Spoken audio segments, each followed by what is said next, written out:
આ કાર્યક્રમમાં આજને મેં અમિત સરદાર બોલાવણી છો कि वो भी अपना विचार रखला। अमित सर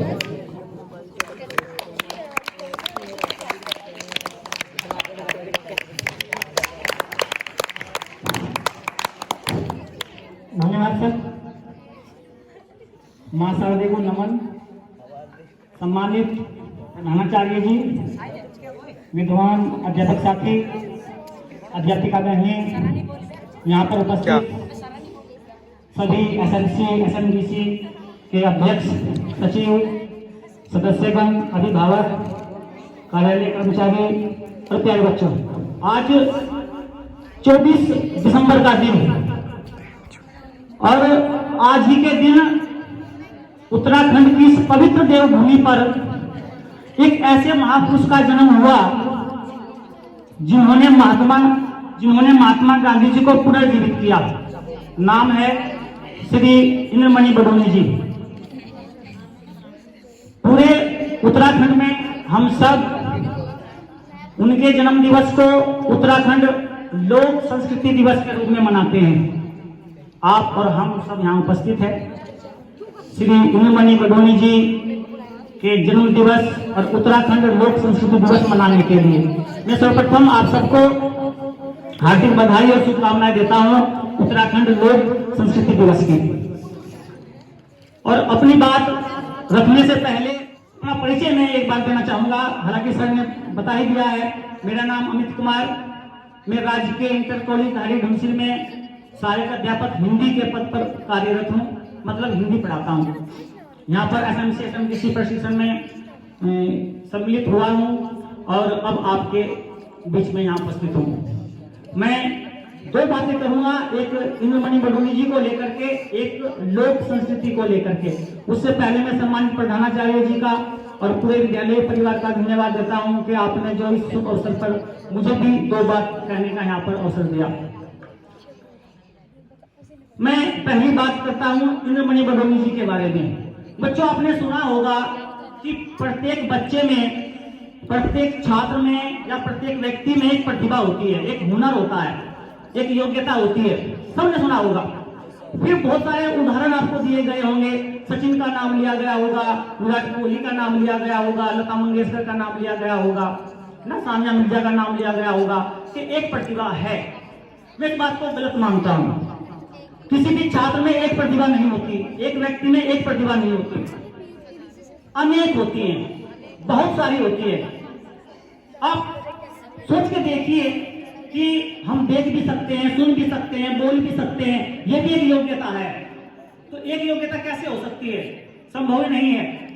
अनेक होती है, अनेक। हमें अनेक योग्यताओं पे काम करना है। आपने डॉक्टर भीमराव अम्बेडकर का नाम सुना होगा। उनके पास 32 डिग्रियां थी अलग अलग विषयों पर। आपने डॉक्टर एपीजे अब्दुल कलाम का नाम सुना होगा।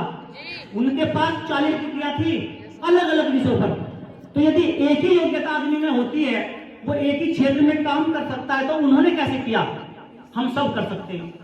और इस बात को बहुत गहराई से यदि पढ़ना है, सीखना है, तो पढ़िए श्री इंद्रमणि बडोनी जी को। आप क्या नहीं थे?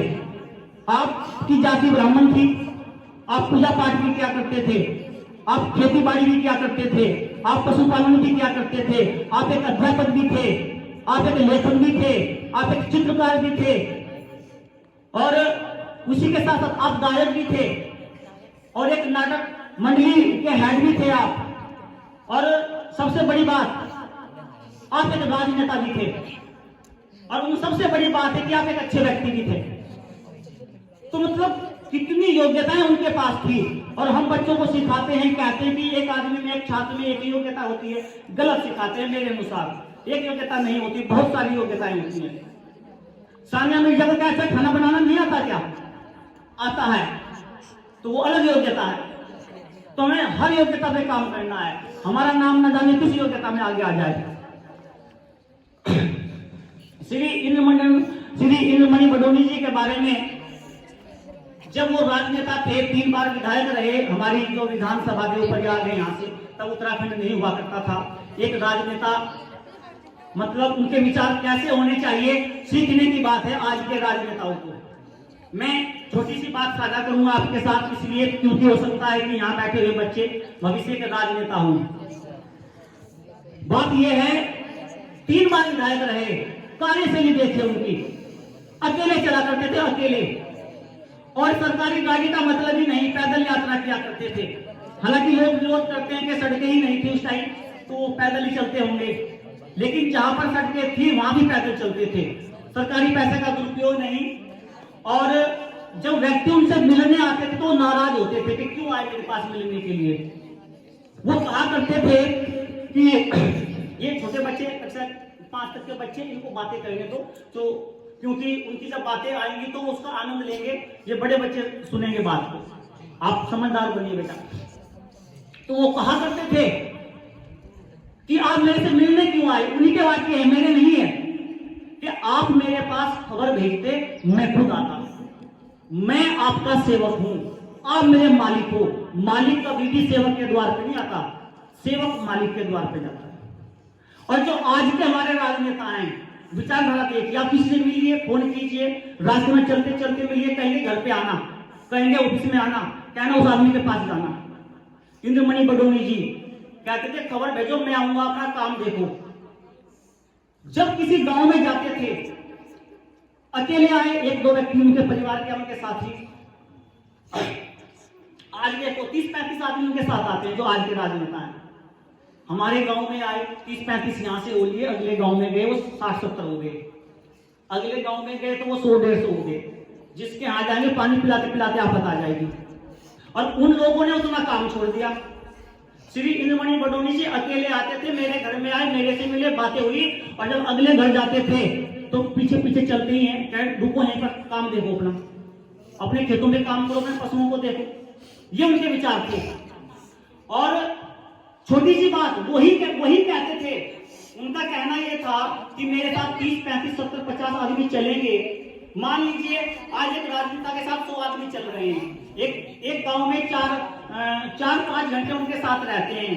हिसाब लगा के देखो, आप हिसाब लगा के देखो, 100 आदमी 4 घंटे के नेता के पीछे पीछे घूम रहे हैं, 100 आदमी 4 घंटे, तो 400 घंटे हो गए। और एक मजदूरी 8 घंटे की होती है, लगाओ हिसाब, एक मजदूरी 8 घंटे की, तो 8 पंजे 40, 50 मजदूरी हो गई। 50 मजदूरी, श्री इंद्रमणि बडोनी जी कहते थे कि 50 मजदूरी में एक गधे का फूल बन जाता है, और आप एक नेता के पीछे घूमने में बर्बाद कर दिया। पैसों का हिसाब लगा लो, लगभग 300 रुपए दिहाड़ी होती है 8 घंटों की, तो 4 घंटे के 100 लोग घूम लिए तो 15,000 रुपये का नुकसान हो गया देश को। ये उनके विचार थे, इसलिए अकेले चलते थे। तो हमें चीजों को अलग प्रकार से सोचना है। यदि आज हम मना रहे हैं, उनको यहाँ याद कर रहे हैं, तो उन विचारों को अपनाना पड़ेगा। नमन करता हूं उनके विचारों को। बहुत अच्छी बातें यहाँ बालिकाओं ने बताई है श्री इंद्रमणि बडोनी जी को लेकर के। एक उनकी पद यात्रा की बात भी थी, 105 दिन की पद यात्रा, उत्तराखंड राज्य की स्थापना। आज यदि हम यहाँ पर उत्तराखंड राज्य की स्थापना को लेकर के हम और आप उपस्थित हैं, तो बहुत बड़ा योगदान है इनका। 1979 में एक पार्टी की स्थापना हुई, उत्तराखंड लोक क्रांति दल, उसकी स्थापना ही उत्तराखंड की स्थापना को लेकर के हुई थी। लेकिन 4-5 साल तक कोई कार्य नहीं हो सका, उत्तराखंड का कोई सफलता उनको नहीं मिल रही थी। उसका कारण था कि गांव तक बात ही नहीं गई, लोग समझ नहीं पा रहे हैं, क्योंकि मोबाइल नहीं था, इंटरनेट नहीं था, अखबार नहीं थे। तो मीटिंग हुई पूरी कार्यकर्ताओं की कि भाई सभी लोगों को कैसे जोड़ा जाए। तो वहां पर विचार ये आया कि प्रत्येक, हमें जो चाहते हैं उत्तराखंड राज्य की स्थापना हो, हमें गांव जाना पड़ेगा, घर जाना पड़ेगा। बड़ा कठिन कार्य था, कौन जिम्मेदारी लेगा। आगे आए इंद्रमणि बडोनी जी, उम्र थी 70 वर्ष, लगभग 70 वर्ष। आज 70 वर्ष का आदमी देख लीजिए, 4 पैसे खड़ा नहीं होता। उन्होंने जिम्मेदारी अपने कंधों पे ली और उत्तराखंड के उस कोने पर पहुंचे, कुमाऊं में पिथौरागढ़ तवा घाटी जगह है, वहां से उन्होंने पैदल यात्रा शुरू की। जितने गांव रास्ते में आए और गांव से दूर तक के गांव, प्रत्येक गांव से मिलते हुए 105 दिन में देहरादून पहुंचे पैदल। शुरुआत के 10-15 दिन बहुत कम लोग उनके साथ जुड़े, लेकिन 10-15 दिन के बाद हजारों नहीं लाखों की संख्या में लोग उनके साथ जुड़ने लगे। महात्मा गांधी जी जब आंदोलन कर रहे थे देश आजादी के लिए, इतने लोग उनके पीछे भी नहीं चले। और उत्तराखंड के समाचार पत्रों में नहीं, पूरे भारतवर्ष ही नहीं, पूरे विश्व के समाचार पत्रों में खबर छपी ये थी कि यदि आज दुनिया महात्मा गांधी जी को जीवित देखना चाहती है तो उत्तराखंड के जंगलों में चली जाए। वहां आज एक ऐसा ही आदमी उन्हीं की तरह उनसे भी बड़े बड़े जन आंदोलन कर रहे हैं। ये खबर छपी और प्रसारित हुई, सिर्फ भारत में नहीं पूरे विश्व में। तब से उनको उत्तराखंड का गांधी कहा जाने लगा।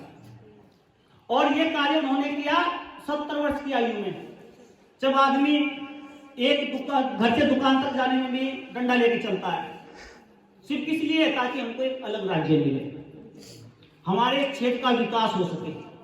और उसी यात्रा के बीच में आज दुख होता है। उसी यात्रा के बीच में बच्चों ने बताया था, उसी यात्रा के दौरान बीच में एक जगह आई थी जहां पर यह है कि उत्तराखंड की राजधानी होनी चाहिए। कौन सी जगह है वो? उसका चयन उन्होंने किया। उस यात्रा के दौरान आते आते तो वो आ गए, तो वहां उन्होंने क्या किया, ये हमारा जो उत्तराखंड राज्य है यहाँ बीच है, बिल्कुल यही राजधानी बनाएंगे हम। और आज दुख होता है, हमारा राज्य भी बन गया, राजधानी वहां तक नहीं पहुंची है। तो मैं नमन करता हूं उनके विचारों को, श्री इंद्रमणि बडोनी जी के। और एक बात यह बताना चाहता हूं, छोटी सी बात है कि बहुत अच्छी मुहिम है कि महापुरुषों के जन्मदिन को किसी ना किसी दिवस के साथ जोड़ दिया जाता है। श्री देव सुमन के जन्मदिन को किसके साथ जोड़ा जाता है? श्री देव सुमन का जो जन्म दिवस मनाते हैं, किस कौन से दिवस के साथ जोड़ा गया है? वृक्षारोपण के साथ। बहुत अच्छी मुहिम है, बहुत अच्छा विचार है ये। हमारी सरकार का कह लीजिए, शिक्षा विभाग का कह लीजिए, बहुत कुछ सीखने को मिलता है। श्री इंद्रमणि बडोनी जी किसके साथ जोड़ा गया है? तो सीधा सीधा हम ये समझ जाएंगे कि श्री देव सुमन जी जो है प्रकृति से बहुत प्रेम करते थे, तभी पेड़ों के साथ जोड़ा गया। श्री इंद्रमणि बडोनी जी अपनी लोक संस्कृति से प्रेम करते थे, तभी जोड़ा गया। सीधी सीधी बात है ना। देखो कितनी बड़ी बात और छोटी सी जानकारी कितने आसानी से मिल जाती है। और कितना प्रेम करते थे, जानकारी देना चाहता हूं आपको। मुंबई गए थे नौकरी करने के लिए और नौकरी छोड़ के आ गए वहां से। क्यों? क्योंकि वहां पर उन पर सवाल उठे। वो अपनी संस्कृति से इतना प्रेम करते थे, अपने पहनावे से, अपनी टोपी से, अपने पहनावे से, अपने खान पान से, कि वहां टिप्पणी होने लगी उनके ऊपर कि भाई यदि यहाँ पर नौकरी करनी पड़ेगी तो आपको जो अपना ये पहाड़ी पहनावा है उतार के जो है वहां का जो कोट पैंट, जींस पैंट जो भी कह लीजिए वो पहनना पड़ेगा। ये गढ़वाली टोपी थोड़ी सी ये हटानी पड़ेगी। लेकिन अपनी संस्कृति को छोड़ नहीं सकते थे, नौकरी छोड़ के आ गए।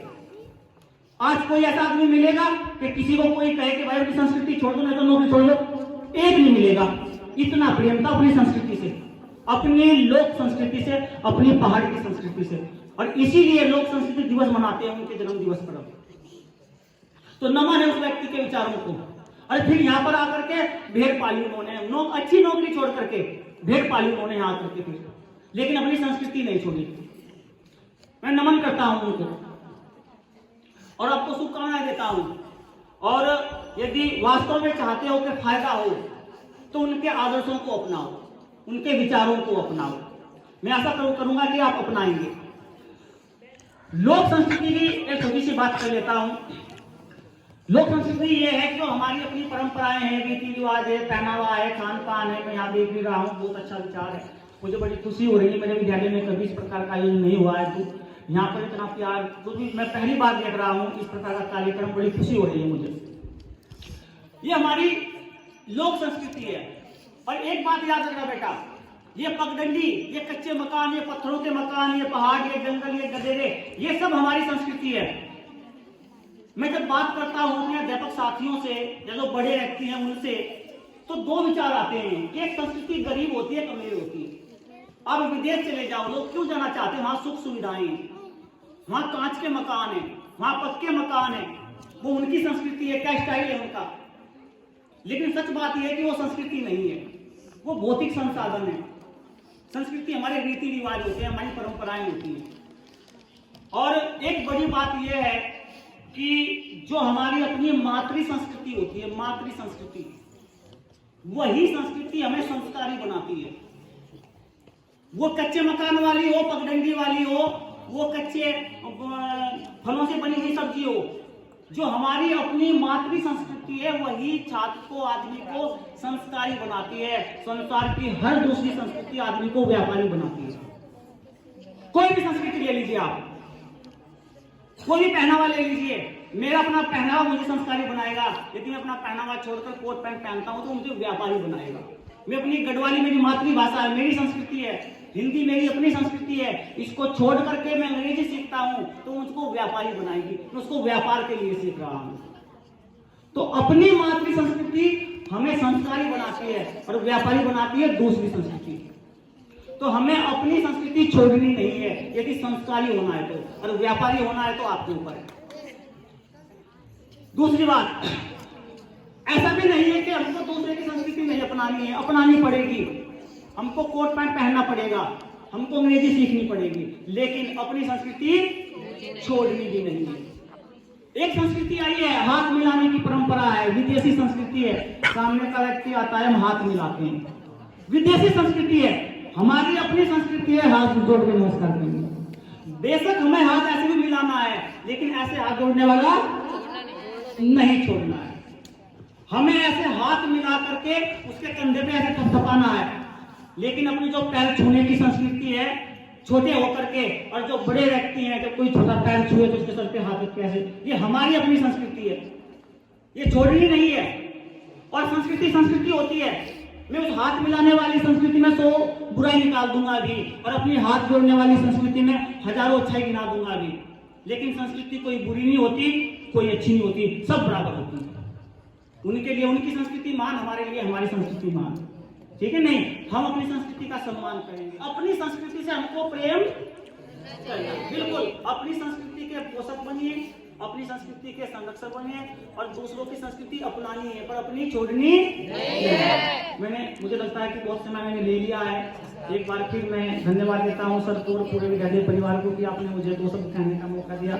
और एक बार फिर आपको जो है इंद्रमणि बडोनी जी की जयंती और उत्तराखंड लोक संस्कृति की हार्दिक शुभकामनाएं। बहुत बहुत बधाई।